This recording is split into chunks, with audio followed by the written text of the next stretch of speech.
ఈరోజు మనం చాలా సింపుల్గా క్రిస్పీగా ఉండే ఆలూ ఫ్రై ఎలా చేసుకోవాలో చూద్దాం. రైస్, దాల్ లేదా సాంబార్ తోటి చాలా టేస్టీగా ఉంటుంది. మరి ఆలస్యం చేయకుండా స్టార్ట్ చేద్దాం. ముందుగా ఆలుగడ్డల్ని తొక్క తీసి చిన్న ముక్కలుగా కట్ చేయండి. ఆలుగడ్డలను కట్ చేసిన తర్వాత నీటిలోని 5 నిమిషాలు నానబెడితే క్రిస్పీగా వస్తాయి. ముందుగా ఒక ప్యాన్ తీసుకోండి. ప్యాన్లోని ఆయిల్ వేయండి. ఆయిల్ కొంచెం ఎడిక్కిన తర్వాత ఆవాలు, జీలకర్ర, 1 టీ స్పూన్ పచ్చిశనగపప్పు, అలాగే 4-5 వెల్లుల్లిపాయలు వేయండి. ఇలా వేసిన తర్వాత లైట్గా ఫ్రై చేయాలి.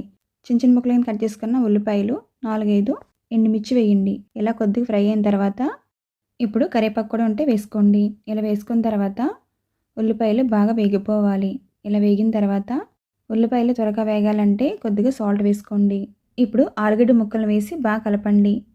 ఇప్పుడు కొద్దిగా పసుపు వేయండి. ఇప్పుడు ఆలుగడ్డలు ప్యాన్కు అంటుకోకుండా ఉండాలి.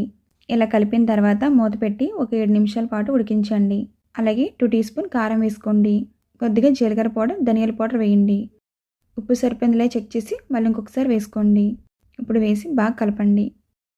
ఆలుగడ్డలను ప్యాన్కి అడుగంటకుండా కలుపుతూ ఉండాలి. ఉప్పు, కారం వేసిన తర్వాత మూత పెట్టి ఒక 20 నిమిషాలు లో ఫ్లేమ్లో ఉడికించండి. చివరిగా కస్తూరి మేతి ఉంటే వేసుకోండి.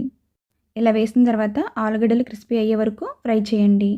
మన క్రిస్పీగా టేస్టీగా ఉన్న ఆలూ ఫ్రై రెడీ అయిపోయింది. ఇది సాంబార్ లేదా రైస్లోకి, దాల్లోకి సూపర్గా ఉంటుంది. మీకు ఈ రెసిపీ నచ్చితే వీడియోకి లైక్ చేయండి. మీ ఫ్రెండ్స్కి షేర్ చేయండి. మీకు ఇలాంటి సింపుల్ టేస్టీ రెసిపీ కోసం మా ఛానల్ని ఫాలో అవ్వండి.